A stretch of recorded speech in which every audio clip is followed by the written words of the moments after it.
দেখো না গাইস, কি বানাতে যাচ্ছি দেখো না।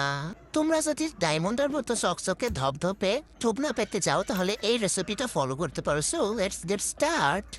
একটা বড় সাইজের ব্লেন্ডার নিয়ে এর মধ্যে দিয়ে দিচ্ছি 2 বস্তা গাজর, 3 বস্তা বিটরুট। ইস রে, বিটরুটটা মনে হয় বেশি হয়েছে না।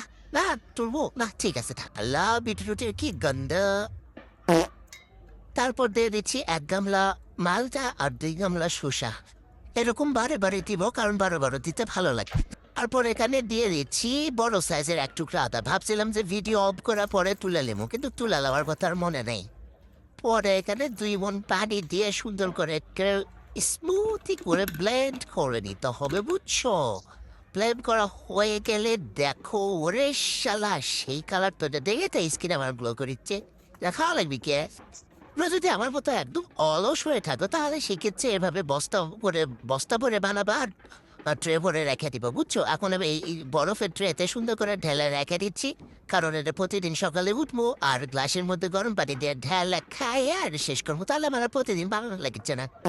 কি ফাঁকিবাজি বুদ্ধিটা কেমন লাগলো অবশ্যই কমেন্ট করে জানিও।